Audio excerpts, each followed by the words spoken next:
राहुल गांधी कुछ बोल रहे हैं। I want to raise a number of issues here today. I'd like to start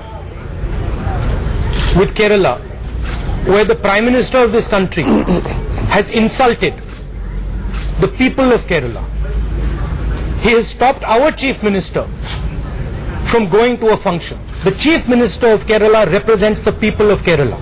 The Chief Minister of Kerala is the voice of the people of Kerala. And the Prime Minister has insulted that voice. This is simply not acceptable to us. Number two, you're all aware of what has happened in Punjab. Innocent people have been butchered. Completely out of line. And the third issue I'd like to raise is I had gone to Assam, and when I went to Assam, I wanted to visit a temple. And at the temple, the RSS people, they stopped me from entering the temple. This is the way the BJP operates. मैं मंदिर के अंदर जाना चाहता था और RSS के लोगों ने मुझे मंदिर के अंदर जाने से रोका। क्या क्या रोका और कहाँ रोका? गौरपेटा मंदिर में, गौरपेटा 17 में मंदिर में क्या क्या रोका? वहाँ पे महिलाओं को सामने रखा और कहा कि आप अंदर नहीं जा सकते हो। वो कौन होते हैं मुझे मंदिर से रोकने? Why? What do you mean why? Because they felt like. Rahul को फिर से बता दीजिए।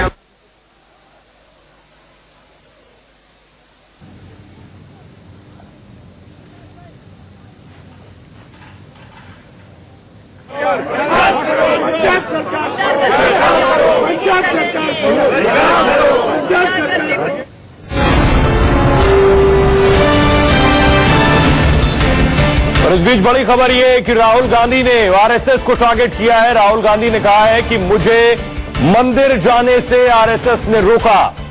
बड़ी खबर यह, राहुल गांधी असम के दौरे पर थे और उन्होंने आरएसएस बीजेपी पर यह इल्जाम लगाया है कि मुझे मंदिर जाने से रोका गया, मेरे सामने महिलाओं को खड़ा कर दिया गया और मुझे कहा गया कि आप मंदिर के अंदर दाखिल नहीं हो सकते। राहुल गांधी ने इस बात पर आपत्ति दर्ज कराई है और मुमकिन है कि यह मुद्दा वो पार्लियामेंट में भी उठाएं। अंदर जाने से रोका, ठीक है। शाम को मैं अपने आप चला गया, जब वो चले गए मैं चला गया। मगर बीजेपी की ये सोच है, केरला में चीफ मिनिस्टर को एक्सक्लूड करो, असम में मुझे मंदिर के अंदर मत जाने दो, पंजाब में दलितों को मारो। That is Narendra Modi ji is thinking and it is not acceptable to us. It is not acceptable to the people of Kerala, to the people of Punjab, to the people of Assam and to the people of India. और ये जो तरीका है काम करने का, इनको बदलना पड़ेगा। धन्यवाद।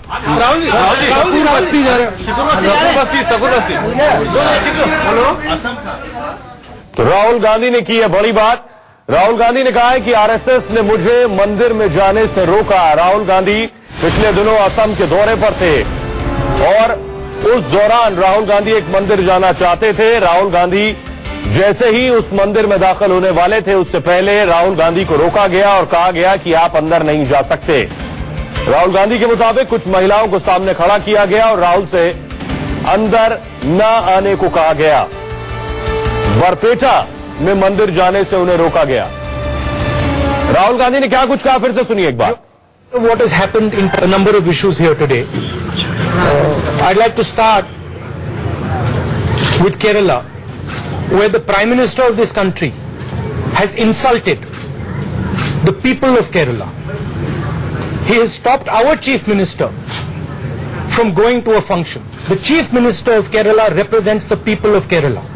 The Chief Minister of Kerala is the voice of the people of Kerala. And the Prime Minister has insulted that voice.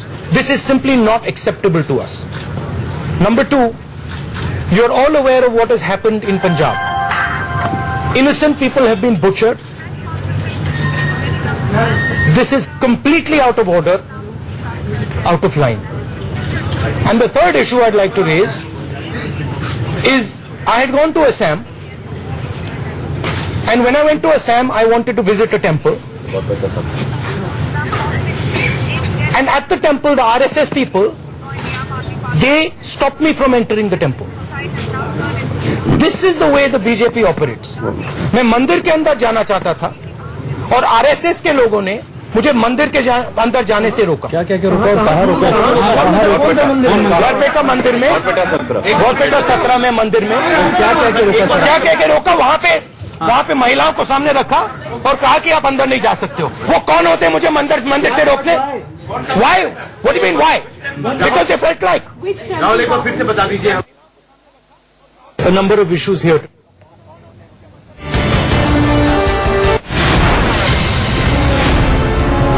बड़ी खबर आज की है कि राहुल गांधी का कहना है कि वो असम के दौरे पर थे। उस दौरान बारपेटा में उन्हें एक मंदिर में जाने से रोका गया। राहुल ने कहा, कौन होते हैं मुझे रोकने वाले? और इसका इल्जाम राहुल गांधी ने राष्ट्रीय स्वयंसेवक संघ यानी आरएसएस पर लगाया। और हमारे साथ बीजेपी नेता सुधांशु मित्तल जुड़ रहे हैं। सुधांशु साहब, राहुल गांधी का कहना है कि आरएसएस ने उन्हें असम के बारपेटा मंदिर में जाने से रोका, कड़े और बड़े इल्जाम आरएसएस पर। मुझे नहीं लगता था कि राहुल गांधी जी हल्की राजनीति में इस स्तर तक जो है अपना स्तर नीचा कर देंगे। बारपेटा एक जो है एक जिला है। कौन सा मंदिर, किसका मंदिर, कहाँ गए थे, कब गए थे, किसने रोका, कब रोका, इनकी वहां पे सरकार है। आप आश्चर्यजनक बात देखिए, राहुल गांधी जी जिस राज्य में गए थे वहां पे इनकी सरकार है खुद की, और इनकी सरकार आज इतनी भी सक्षम नहीं है कि अपने नेता को उसके कानूनी हक जो है वो दिलवाने में सक्षम हो। अगर राहुल गांधी जी के साथ यह हाल हो रहा है तो बाकी जनता का क्या हो रहा होगा? तो राहुल गांधी जी, आप कह रहे हैं राहुल गांधी झूठ बोल रहे हैं? मतलब मैं झूठ बोल रहे हैं, झूठ तो बहुत ही हल्का शब्द हो गया इस मामले में कि जी, मतलब उन्होंने तो एक काल्पनिक कहानी को जी, जिसमें कि उन्हीं की सरकार जो है राज्य की उसको कटघरे में खड़ा कर। सुधांशु साहब हमारे साथ बने रहिए। हमारे साथ कांग्रेस नेता मीम अफजल भी जुड़ गए। मीम अफजल साहब, मेरा सवाल आपसे ये कि राहुल गांधी को आपने सुना क्या? राहुल गांधी ने कहा कि वो बारपेटा गए और वहां मंदिर जाने से उन्हें आरएसएस ने रोका। सुधांशु साहब कह रहे हैं और बड़ी बात कह रहे हैं कि सरकार तो असम में आपकी है।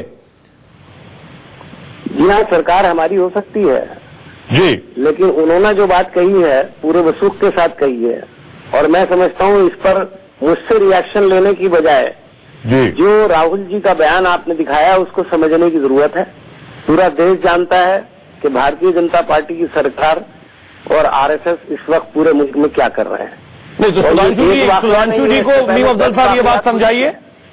जी, जो बात आप कह रहे हैं कि इस बयान को समझने की जरूरत है, तो सुधांशु जी कह रहे हैं कि अगर इससे कहा जाए कि राहुल गांधी झूठ बोल रहे हैं तो बहुत हल्की बात है, ये इससे बढ़कर है ये बात। मेरा ख्याल है कि वो अगर ये खुद ही कह रहे हैं तो जो उसको झूठ करार दे रहे हैं वो उससे भी ज्यादा हल्की बात है जो हमारे दोस्त कह रहे हैं। मैं इतना ही कहना चाहता हूं कि सुधांशु भाई को चाहिए कि वो जाके इसकी तहकीक करें, और इस तरह से किसी को मंदिर में जाने से रोकना, कहीं लव जहाद की बात करना, कहीं बीफ की बात करना, ये सब जो काम आज देश के अंदर लगातार हो रहे हैं जी, उससे एक ही तरह का माहौल बनाने की जो कोशिश की जा रही है वो सुधांशु जी इसका जवाब ले लेते हैं। सुधांशु जी, अफसोसनाक है। मैं दूसरे टीवी पे आ गया हूँ। मैं सिर्फ इतना कहना चाहूंगा कि इनकी सरकार केस रजिस्टर करके उनको अरेस्ट करती क्यों नहीं कर रहा? जी मीम अफजल साहब, सुधांशु जी ने जाते जाते सवाल आपके पक्ष में रखा है कि अगर ऐसी कोई घटना हुई थी तो सरकार आपकी थी, आप ऐसे लोगों को अरेस्ट करते। हाँ, हम जानते हैं कि अगर उनको शायद अरेस्ट किया भी जाएगा, केस रजिस्टर भी होगा, मुझे उसके बारे में जानकारी नहीं है, लेकिन आप फिर देखिएगा कि बीजेपी का रुख क्या होता है। नहीं, लेकिन मीम अफजल साहब, एक बड़ा सवाल यही है कि आपकी पार्टी का उपाध्यक्ष उस जगह पर मौजूद था और सरकार आपकी है, वहां मंदिर में जाने से रोका गया तो प्रशासनिक कार्रवाई उस पर की जाती, देखिए न कि पार्लियामेंट में जाने से पहले उसके लिए आरएसएस को कटघरे में खड़ा किया जाता। बारे में ये नहीं कह सकते कि कौन खड़े होकर के वहां क्या काम करने लगेगा।